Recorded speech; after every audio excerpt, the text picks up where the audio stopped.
चले आगे थोड़ी सी है ना, थोड़ी सी बातचीत करें।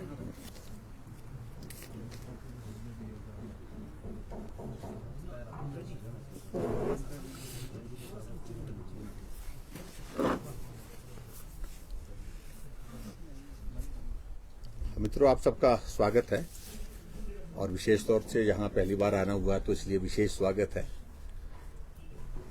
मैं मानता हूँ थोड़ी असुविधा भी आपको हुई होगी ढूंढने में, यहाँ पहुँचने में, लेकिन उसके बावजूद ये स्थान है जहाँ हमारी मुलाकात का आने वाले समय में अब दौर होता रहेगा।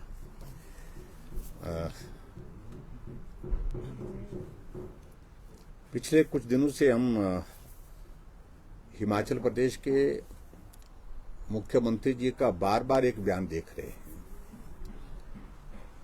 और जिस बयान का वो अभी तक संदर्भ जो स्पष्ट नहीं कर पाए हैं कि हिमाचल की परिस्थिति आर्थिक रूप से ऐसी हो गई है जो श्रीलंका की तरह हो गई है।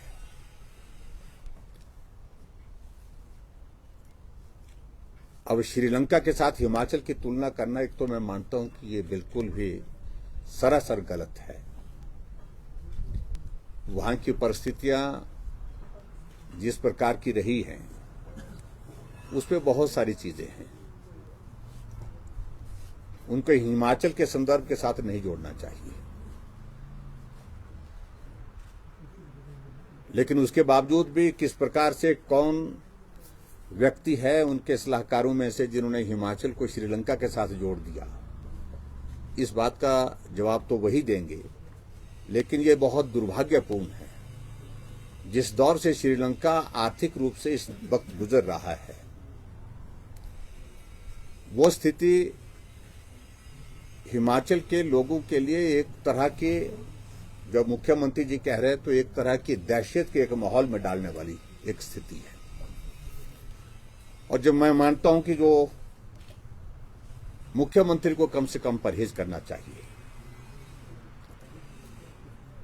दूसरी बात, एक बार बार वो और कह रहे हैं और जिसका जिक्र वो एक बार नहीं अनेकों बार कर चुके हैं कि हिमाचल की आर्थिक स्थिति को पटरी में लाने के लिए 4 साल लगेंगे। ये 4 साल का वक्त भी कहां से, किस प्रकार से निकाला? 4 वर्ष के पश्चात अगर जो इनकी जो 10 गारंटी है, अगर उनको लागू करने की परिस्थिति में आएंगे तो मैं कहता हूं 4 साल नहीं, आने वाले 40 वर्षों तक जो है हिमाचल की आर्थिक स्थिति को पटरी पर लाना कठिन हो जाएगा।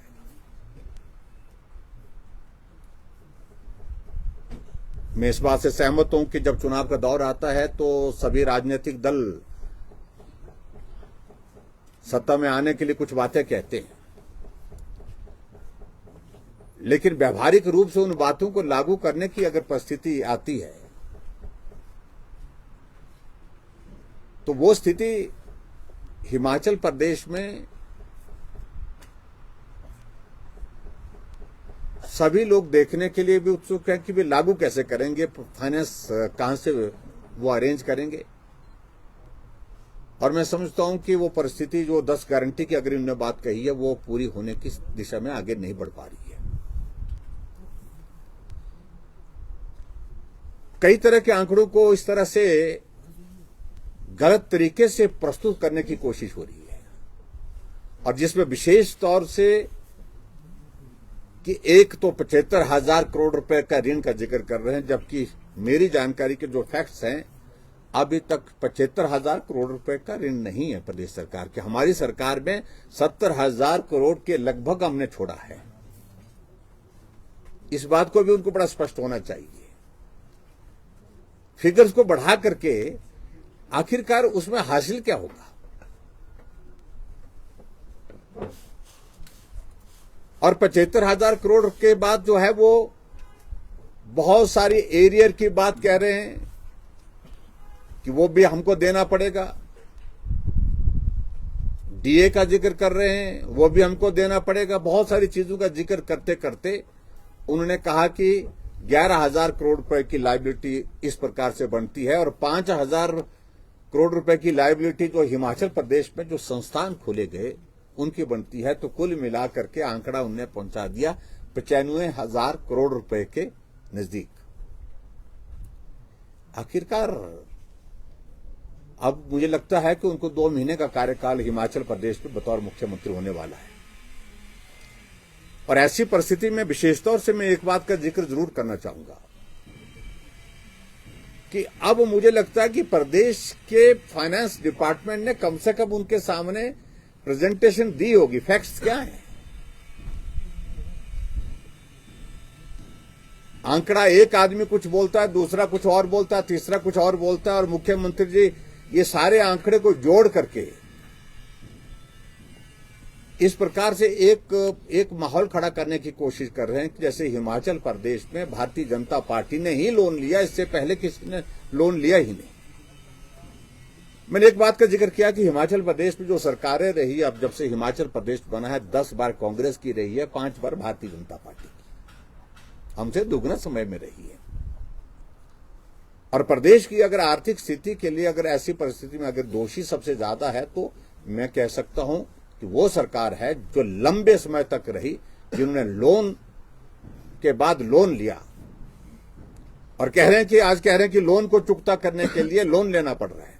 तो ये परिस्थिति उनको मालूम होना चाहिए। जब पिछली बार 5 साल पहले जब हमको हिमाचल प्रदेश में सरकार मिली थी, उस वक्त भी ये स्थिति थी। लोन को रीपे करने के लिए, लोन के ब्याज को रीपे करने के लिए भी लोन ही लेना पड़ रहा था उस वक्त भी, और ये आने वाले समय में भी परिस्थिति रहेगी। और दूसरी बात मैं ये भी कहना चाहता हूं कर्मचारियों को भी, आप एरियर देने से मुकर रहे हैं और ये कह रहे हैं कि ये लायबिलिटी पूर्व सरकार की है।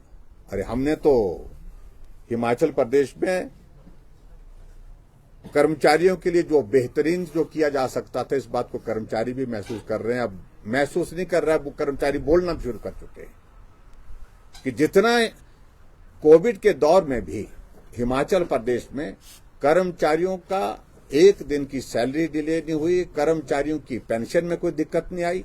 ऐसी परिस्थिति में लगातार हमने काम किया।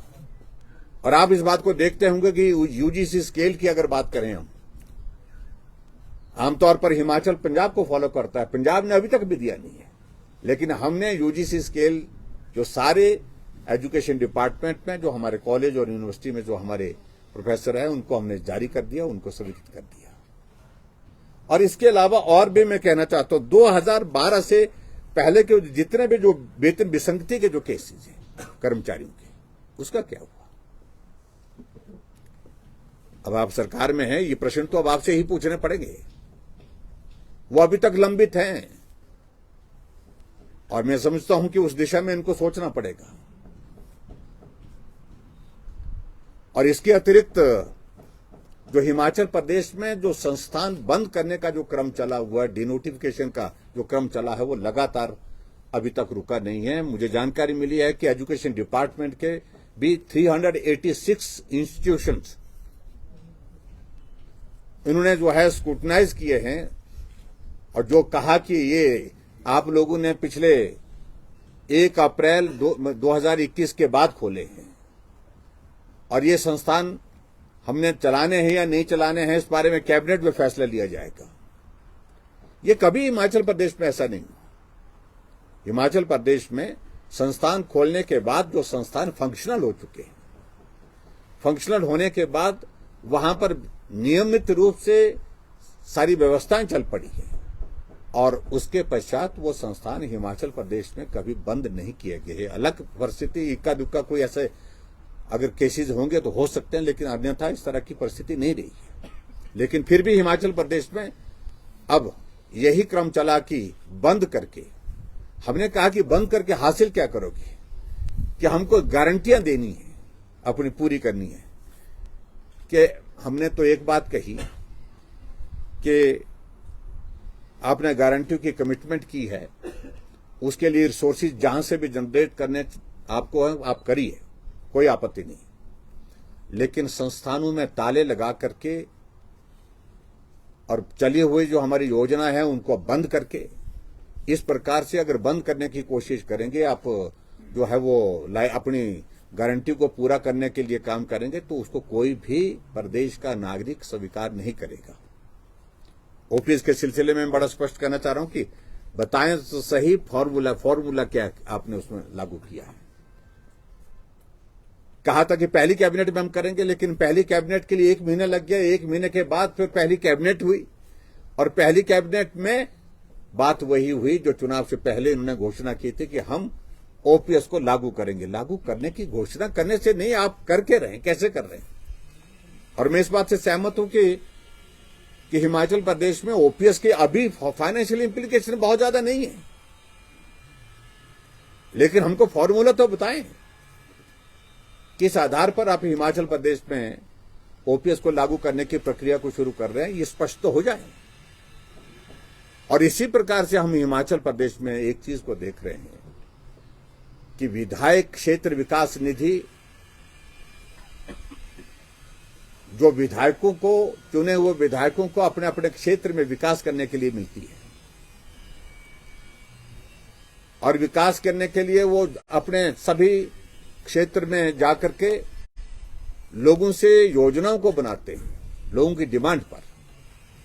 लेकिन अभी कहा गया, प्लानिंग की बैठक में कहा गया कि विधायक क्षेत्र विकास निधि की जो अंतिम किस्त जो बची है 50 लाख रुपए की, उसको जारी नहीं करेंगे। हमने जो प्लानिंग डिपार्टमेंट और दूसरे जगह से हमने जब पूछा तो कहा गया कि फाइल गई है, अभी तक उस फाइल के मुताबिक जो है निर्णय हुआ नहीं है। तो मालूम पड़ा कि विधायक क्षेत्र विकास निधि जो जनता के चुने हुए प्रतिनिधियों के जनता के विकास के कार्य को पूरा करने के लिए हमने अपने अपने क्षेत्रों में विधायक विकास निधि के माध्यम से अलग से योजनाएं बना करके रखी हुई है। और विधायक विकास निधि तो हमने उस वक्त भी बंद नहीं की थी, थोड़ी देर के लिए हमने थोड़ा पोर्शन उसका काटा था जब कोविड का दौर था। आज तो कोविड का भी दौर नहीं है। और इसी तरह से जो डिस्क्रिशनरी ग्रांट विधायकों की, उसको भी रोकने के लिए बोल दिया गया है। और इसी प्रकार से हम हिमाचल प्रदेश में एक नहीं बहुत सारी योजनाओं को देख रहे हैं। अटल वर्दी योजना, उस पर भी प्रश्न चिन्ह खड़ा हो गया है। और उसी तरह से आगे बढ़कर के हिम केयर के लिए जो प्राइवेट इंस्टीट्यूशन थे जहां लोगों को स्वास्थ्य की सुविधा मिलती थी, उसमें उसको भी उनको डिनोटिफाई कर दिया, उनको बंद कर दिया गया। आयुष्मान भारत को कि उसको भी बिल्कुल स्लो डाउन कर दिया गया है और कहा जा रहा है कि पैसा नहीं, वो तो बड़ा सीधी सी ऐसी स्कीम है जो केंद्र और प्रदेश सरकार के दोनों के शेयर के साथ जो है वो आगे बढ़ेगी। ऐसी जहां आदमी की जिंदगी को बचाने के लिए योजनाएं बनी हुई है प्रदेश और केंद्र की, उनको भी बंद करने की चल रही है, बातें चल रही है। और कुछ योजनाओं का नाम बदलने की प्रक्रिया भी चल रही है। और हम इस बात को जानना चाह रहे हैं कि मंडी का शिवधाम का प्रोजेक्ट जो है, जिसका फेज 1 का टेंडर हो चुका था, फेज 2 और फेज 3 की प्रक्रिया आगे थी, लेकिन उसको भी होल्ड करने के लिए बोल दिया, इसको रोक दीजिए। मंडी में एयरपोर्ट के लिए, उसके लिए भी कहा कि उसके लिए गो स्लो। और मंडी में स्टेट यूनिवर्सिटी हमने खोली है। हिमाचल प्रदेश में एक स्टेट यूनिवर्सिटी शिमला है, दूसरी मंडी है, उसके लिए भी कह दिया कि उसके लिए कहा कि गो स्लो। हमारे हॉर्टिकल्चर के सेक्टर में जो प्रोजेक्ट्स चले हैं, जो काम चल रहा है, तो उन सारी चीजों के लिए, उन सारी चीजों पर भी प्रश्न चिन्ह खड़ा हो गया है। तो ऐसे एक नहीं बहुत सारी योजनाएं हिमाचल प्रदेश में, जिन योजनाओं के माध्यम से हिमाचल के विकास को गति मिली है, जिन योजनाओं की वजह से लाखों लोगों को हिमाचल प्रदेश में लाभ मिला है, उन योजनाओं को भी बंद करने की परिस्थिति वर्तमान सरकार कर रही है।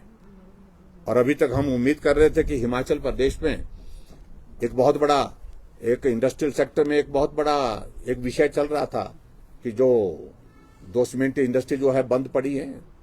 सरकार आने के बाद तीसरे दिन के बाद ताला लग गया, वो ताला अभी तक भी खुला नहीं। तो ऐसे बहुत सारे प्रश्न बीच में खड़े हुए, जिन प्रश्नों का उत्तर मुझे लगता है कि कांग्रेस की सरकार को देना होगा।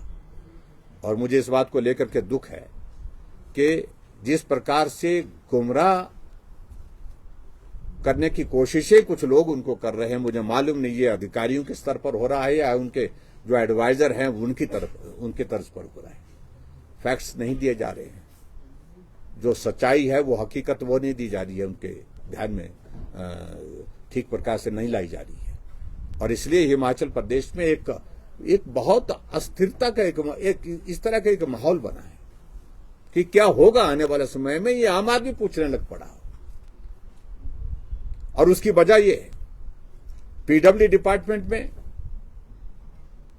जो टेंडर हुए पड़े हैं, काम कर दिया गया है, उनकी पेमेंट रोकने के लिए कह दिया गया। और उन लोगों को कहा जा रहा है कि पहले यहां आओ, पहले बात करो, पहले ठेकेदारों को कहा जा रहा है, मैं आपको इसकी कहानी बड़ी लंबी जाएगी, ठेकेदारों को यह कहा जा रहा है कांग्रेस पार्टी ज्वाइन करिए, फार्म भरिए, उसके बाद आपको जो है आगे की जो आपने जो काम किया है उसका जो है वो पेमेंट आपको तभी मिलेगा। सूचियां बनाई जा रही हैं और यही दूसरे महकमे में भी किया जा रहा है। मुझे अपने ही क्षेत्र के लोग आए थे, मंडी पीछे में गया था, मंडी में बहुत सारे लोग मिले कि टेंडर होने के बाद हमने नियमित रूप से जो काम करना था हमने करके रखा, लेकिन उसके बावजूद पेमेंट होल्ड कर दी गई है। और पेमेंट होल्ड इसलिए की गई है कि हम बोलता हम उस पर स्क्रूटनाइज करेंगे कि भाजपा का कौन है, कांग्रेस का कौन है। कॉन्ट्रैक्टर तो कॉन्ट्रैक्टर है और उन्होंने टेंडर की प्रक्रिया में से बढ़कर के टेंडर को लिया है। और ऐसी परिस्थिति में टेंडर जब कंपटीशन में लिया गया है और जिसकी टेंडर की सारी औपचारिकताएं पूर्ण करने के बाद टेंडर लगाया गया है, तो उनकी पेमेंट समय पर होनी चाहिए, निश्चित रूप से होनी चाहिए, ये मैं कहना चाहता हूं। और बाकी सारी चीजों को लेकर के मैं ज्यादा नहीं कहना चाह रहा हूं, लेकिन दुर्भाग्यपूर्ण परिस्थिति, एक अलग तरह का माहौल आज से पहले कभी हमने हिमाचल प्रदेश में देखा नहीं, जो वर्तमान में खड़ा हुआ है कि हिमाचल की तुलना श्रीलंका के साथ करना, ये बहुत दुर्भाग्यपूर्ण है। और एक बहुत ऐसा एक माहौल पूरी प्रदेश की जनता के बीच में खड़ा कर दिया कि कर्मचारियों को आने वाले समय में सैलरी नहीं मिलेगी, लोगों को विकास के लिए हिमाचल प्रदेश में पैसा नहीं मिलेगा। श्रीलंका की स्थिति तो यही है। और जो आवश्यक चीजें हैं जो उनके लिए बहुत कठिनाई के दौर में से गुजरना पड़ेगा, क्योंकि श्रीलंका के लिए परिस्थिति यह है कि जो भी इंटरनेशनल मार्केट से जो भी एसेंशियल चीजें उनको लेनी है, चाहे डीजल है, पेट्रोल है, जिसके लिए वो डिपेंडेंट दूसरे इसके ऊपर है, तो वो वहां से उपलब्ध नहीं हो पा रहा है। तो इस तरह से यहां पर भी परिस्थिति इस तरह की पैदा करने की कोशिश कर रहे हैं माहौल, इन बातों को कह करके मैं समझता हूं वो उचित नहीं है। और हिमाचल प्रदेश में अब जनता एक ही बात चाहती है कि अब काफी हो लिया, कि आपने ये ऋण का रोना काफी हो गया, अब आगे की काम की बात की जाए। और सभी लोग इंतजार कर रहे हैं। और इसलिए हमारी अभी कार्य समिति की बैठक थी, उसमें हमारे नेताओं ने कहा कि ये सरकार तो इंतजार की सरकार, कर्मचारी अपने एरियर का इंतजार कर रहे हैं, ओपीएस वाले ओपीएस का इंतजार कर रहे हैं, और फैक्ट्री में ताला लगा है वो ताला खुलने का इंतजार कर रहे हैं, महिलाएं 18 से 60 साल की आयु की जो है वो 1500 रुपए अपने खाते में आने का इंतजार कर रहे हैं। हिमाचल के वासी 300 यूनिट बिजली के फ्री मिलेंगे, इसका इंतजार कर रहे हैं। और हिमाचल प्रदेश का बेरोजगार नौजवान 5 लाख नौकरियों का इंतजार कर रहा है। और ऐसी परिस्थिति में ये इंतजार की सरकार, मुझे लगता है कि अब आने वाले समय में ऐसा न बोल दे हिमाचल प्रदेश की जनता कि अब हम इस सरकार का जाने का इंतजार कर रहे हैं। तो यही मुझे आप सबके बीच में कहना है। सफर you have raised an number of issues, बहुत लंबे इशू अपने गिनाए हैं, तमाम बातें आपने कही है। आपने ये भी कहा है कि जिस तरह से पहले की बात श्रीलंका वाले स्टेटमेंट से होनी है, या जो एमएलएस के जो फंड्स हैं उसको फ्रीज किया है, so many other issue also, administrative issue also. As a I mean former chief minister, आप क्या सजेशन देंगे कि क्या हिमाचल प्रदेश में वाकई ऐसे हालात आर्थिक क्षेत्र में है, या सरकार को आप अपनी तरफ से कोई ऐसा सुझाव देंगे कि सरकार को चीजें कुछ करने में आसानी हो? सही मायने में देखिए, आर्थिक रूप से स्थिति अच्छी नहीं है, इस बात से सब वाकिफ है। लेकिन इनका सिर्फ एक ही एजेंडा है कि हमारे गले में ओपीएस फंसा हुआ है, हमारे गले में 1500 रुपए महिलाओं का फंसा, उसके लिए हम पैसे का इंतजाम कैसे करें, और हमारे गले में 300 यूनिट बिजली का फंसा हुआ है, 5 लाख नौकरियों का वादा फंसा हुआ है, जो गारंटी इन्होंने जारी रखी है इलेक्शन के समय में। इनको लग रहा कि जवाब देना मुश्किल होगा और वो संभव हो भी नहीं पाएगा इनसे, मैं आपको बताऊं। और ऐसे में ये इसी बात को लेकर के उन सारी चीजों के लिए सब योजनाओं को बंद करके पैसा का इंतजाम करने की कोशिश कर रहे हैं। लेकिन हिमाचल प्रदेश की जनता इस बात के लिए कभी भी इजाजत नहीं देगी कि तुम बाकी सारी वेलफेयर की योजनाओं को बंद करें, और वेलफेयर की योजनाओं को बंद करने के बाद अपनी 10 गारंटी को पूरा करने की बात करेंगे। तुम अपने संसाधन कहां से बढ़ सकते हैं इस बात पर बात करिए, लेकिन बंद करके सबका कि किसी की सैलरी बंद कर दी, किसी का पेंशन बंद कर दिया, किसी का प्रमोशन बंद कर दिया, इंस्टीट्यूशन बंद कर दिए, इन सारी चीजों से जिस प्रकार से एक माहौल वो खड़ा करने की कोशिश कर रहे हैं वो दुर्भाग्यपूर्ण है। और मेरा ये कहना है कि आर्थिक रूप से हिमाचल प्रदेश में परेशानी का दौर है, निश्चित रूप से है, और इससे बाहर निकलने के लिए उनको सही मायने में जो कदम उठाने चाहिए थे, विशेष तौर से जिसका जिक्र वो कहते हैं कि व्यवस्था परिवर्तन। आप सीपीएस नहीं बनाते तो हमें समझ में आता कि व्यवस्था परिवर्तन की दिशा में आगे बढ़ रहे हैं। आप कैबिनेट उन लोगों को दर्जा नहीं देते जो लोग चुने हुए नहीं हैं, तो हम समझते कि आप व्यवस्था परिवर्तन की दिशा में आगे बढ़ रहे हैं। हम समझते कि अगर आपने हिमाचल प्रदेश में कुछ ऐसे निर्णय लिए हैं जिन निर्णयों के माध्यम से आप जो है वो हिमाचल प्रदेश की आर्थिकी को मजबूत करने की दिशा में कदम उठा रहे हैं। एक तरफ आप खुला जो है वो सारा हिमाचल जैसे छोटे से प्रदेश के लिए मुख्यमंत्री, उप मुख्यमंत्री, उसके बाद कैबिनेट के साथ सीपीएस के बाद चेयरमैन विद कैबिनेट रैंक, उसके बाद कुछ और एडवाइजर्स विद कैबिनेट रैंक से नीचे कोई आदमी बोलता ही नहीं है। हमको चाहिए कुछ, हर आदमी बोलता है कि हमको लगाओ बनाओ, लेकिन कैबिनेट रैंक जरूर करना है। तो इसलिए ये एक स्वस्थ व्यवस्था नहीं है। व्यवस्था परिवर्तन की बात कर रहे हैं तो मैं तो सुखविंदर सुक्खू जी को कहना चाहूंगा कि व्यवस्था पूर्ण रूप से चरमरा गई है, और इसलिए एक आप जो पूरा इस तरह का एक माहौल खड़ा करना चाह रहे हैं कि हम तो बहुत कुछ करना चाह रहे हैं लेकिन पैसा नहीं है। हमने तो कभी रोना नहीं रोया, ठीक है, हम जिक्र करते थे, बीच बीच में जिक्र करते थे, लेकिन वो सुबह से शाम तक 10 बार जिक्र करते हैं कि इतना लोन ले लिया। और उनको ये जानकारी होनी चाहिए कि 2012 से जब कांग्रेस की सरकार हिमाचल प्रदेश में 2017 तक बनी थी, 20,000 करोड़ रुपए से ज्यादा का लोन उन्होंने लिया, और हमारी सरकार ने 2017 से 22 तक हमने भी इतना कर ही लोन लिया है, जितना। और उनके दौर में कोविड नहीं था, कोविड के बावजूद, और हमने लिमिट को एग्जॉस्ट नहीं किया। जो लोन लेने की जो लिमिट थी, उस लिमिट से हमेशा हमने कम लोन लिया, और यहां तो लिमिट अब जाकर के और बढ़ा दी गई। 1,000 करोड़ रुपए ने दिसंबर के महीने में लोन ले लिया, और 1,500 रुपए उसके बाद जनवरी में ले लिया, और 1,500 करोड़ रुपए और लेने की तैयारी है। आप अंदाजा लगाइए किस गति से हिमाचल प्रदेश में लोन की जो है वो गति कांग्रेस की सरकार बनने के बाद जो है बढ़ रही है। ये आपको सारी चीजों को लेकर फैक्ट्स एंड फिगर्स के साथ जानकारी मिलेगी। आपकी कार्यसमिति की बैठक हुई है, उसमें बहुत सारे एजेंडे पे डिस्कशन हुआ है। Knowing the flight of the people, Himachal Pradesh की सिचुएशन देखते हुए, जिस तरह से आपने कहा कि लोग 2 महीने में ही निराश हो गए हैं। एक तो बीजेपी का आने वाले वक्त के लिए क्या एजेंडा होने वाला, जैसे सीपीएस वाला मामला है, आर्थिक स्थिति है, दिल्ली से आप भी कहेंगे हिमाचल की मदद की जाए।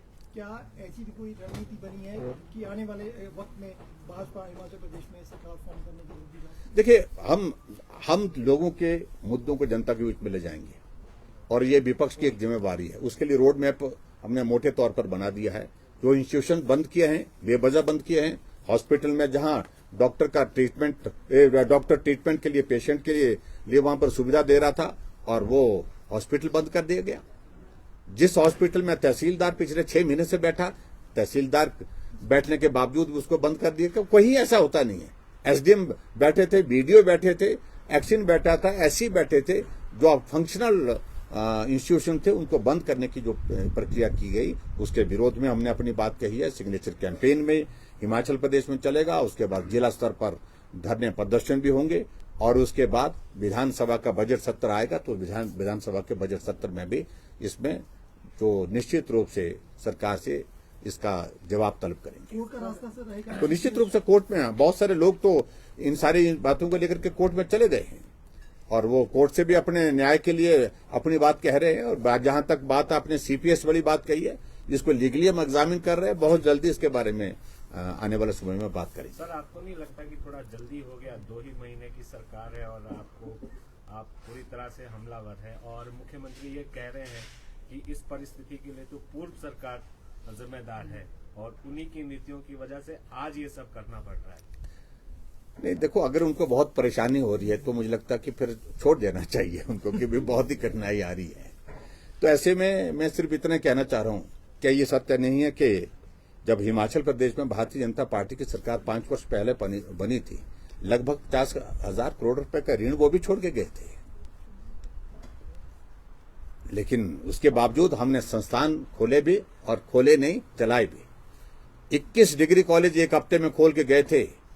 ना जमीन थी ना पैसा था, लेकिन शिलान्यास के पत्थर यहां से बना करके भेज दिए गए और वो टांग दिए गए।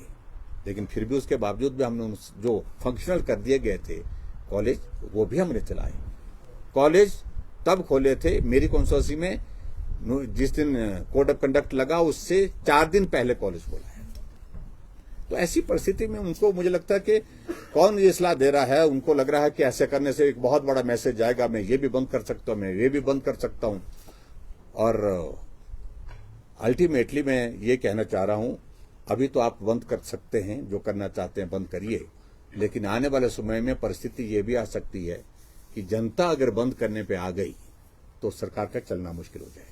सर, सीएम साहब का बड़ा बयान आया है, पिछले 5 साल में 60% पेपर लीक हो गए थे पेपर होने से पहले। इसके अलावा एक और बयान आया है, उन्होंने कहा कि कुछ पेपर जो पोस्ट कोड अभी रिजल्ट नहीं निकला है उसके पेपर भी लीक हो गए हैं, और इस पर क्या कहेंगे? देखिए, मैं अभी तक मैटर इज अंडर इन्वेस्टिगेशन, जब तक फैक्ट सामने नहीं आए, और जनरली होता भी यही है कि जब तक पूरा इन्वेस्टिगेशन की प्रोसेस कंप्लीट नहीं होती तब तक इसके लिए कोई स्टेटमेंट देना उचित नहीं होगा। और मुख्यमंत्री जी के पास महकमा है, वो जानकारी हासिल कर रहे होंगे, लेकिन तब से उससे पहले इससे जांच पर भी इम्पैक्ट पड़ता है। तो मुझे लगता है कि एक बार फैक्ट्स आने देना चाहिए। अगर हमने तो बात कही है तो कोई व्यक्ति उसमें दोषी है, उनके खिलाफ सख्त से सख्त कानून के मुताबिक जो सजा बनती है वो सजा उनको मिलनी चाहिए।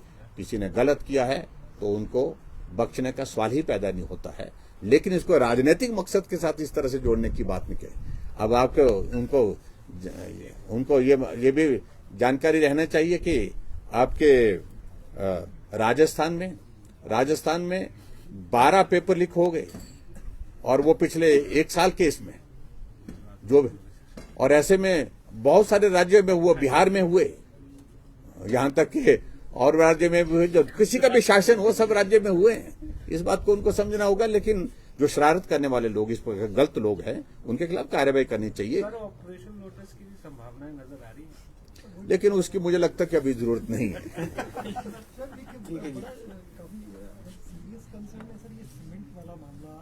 वो कह रहे हैं कि ऑपोजिशन के लोग जो एजिटेटर्स हैं उनके बीच में जाते हैं प्रदर्शन करने।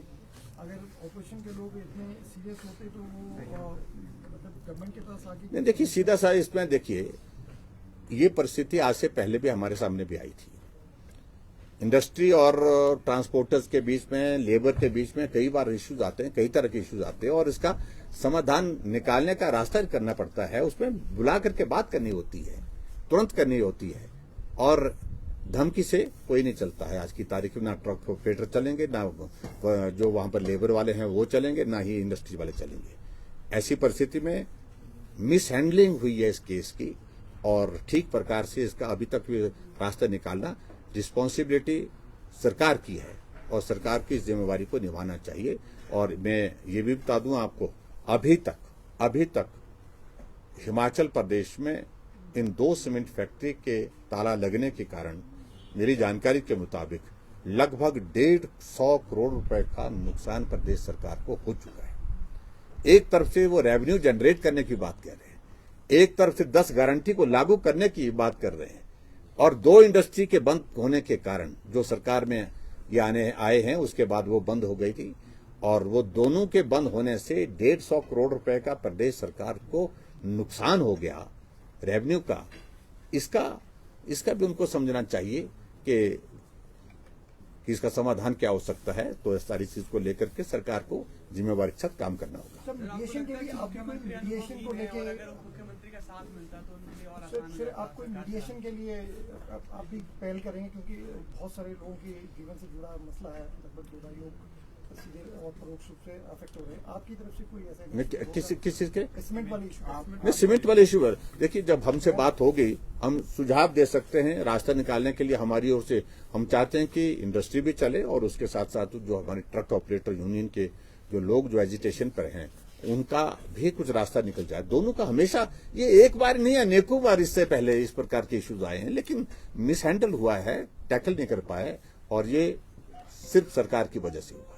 सर, क्या आपको लगता है कि मुख्यमंत्री अनुभवहीन है अभी, और अगर उप मुख्यमंत्री का देखिए, मैं शब्दों का इस्तेमाल नहीं करना चाहता हूं इस तरह का, लेकिन जिस प्रकार से सारी चीजें आ रही हैं, हम कम कह रहे हैं, उनके ही साथी बहुत ज्यादा कह रहे हैं, कई बातें कह रहे हैं। मुख्यमंत्री का सरकार चलाने में आपको क्या लगता है? नहीं, मैं उसमें नहीं, देखिए, मुख्यमंत्री उप मुख्यमंत्री दोनों सरकार में है, सरकार को ठीक तरह से चलाए, यही मेरी सलाह है। चलिए जी, थैंक यू।